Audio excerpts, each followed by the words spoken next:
Hi, எல்லாருக்கும் advance Pongal வாழ்த்துக்கள். இப்போ இந்த உன்னிப்பூ டீன்னு கேள்விப்பட்டிங்களா? இப்போ ஒரு பூ காமிச்சேன்ல, அதில் வந்து டீ எப்படி போடுறோன்னு சொல்லி தரேன். அதில் ஏகப்பட்ட மருத்துவ குணங்கள் இருக்குது. நம்ம நார்மலாக அந்த பால் டீ மற்ற டீ தூளில் சாப்பிட்றத காட்டிலையும் இதில் இருக்கிறது வந்து அத்தனை நோய்களையும் குணப்படுத்தும். என்னென்னா, இந்த டீயில் வந்து இப்போ நான் 2 கிளாஸ் நீங்கள் டீ போடணும்னு நினச்சிங்கன்னா 4 கிளாஸ் தண்ணி ஊற்றுங்க. அதில் 2 ஏலக்காய், 2 கிராமு இஞ்சி கொஞ்சோண்டு ஆட் பண்ணி அதை நல்லா கொதிக்க வச்சு 4 கிளாஸ் தண்ணி 2 கிளாஸ் வற்றணும். வற்றின பிறகு அதை இறக்கி வச்சு சுகர் ஆட் பண்ணலாம், ஹனி ஆட் பண்ணலாம்.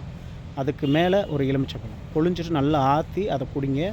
இது எல்லா நோய்க்குமே ஒரு தீர்வாக இருக்கும். உன்னிப்பூவை நம்ம அசால்ட்டாக நினைப்போம், ஆனால் அதில் அவ்வளோ பெரிய மருத்துவ குணங்கள் இருக்குது. இதே மாதிரி செம்பருத்தி, இன்னும் நிறைய பூக்கள் இருக்குது. அந்த பூவிலையும் இருக்குது, ஆனால் இதை விட அதில் கொஞ்சம் கம்மி தான். ஆனால் இதில் அதிகமாகவே இருக்கும். ஆனால் அதுக்காண்டி எல்லா பூவுலையுமே நம்மளுக்கு மருத்துவம் இருக்குன்னு நினச்சி ஏதாவது விஷப்பூவை வந்து சாப்பிட்றாதீங்க தயவுசெய்து. வணக்கம்.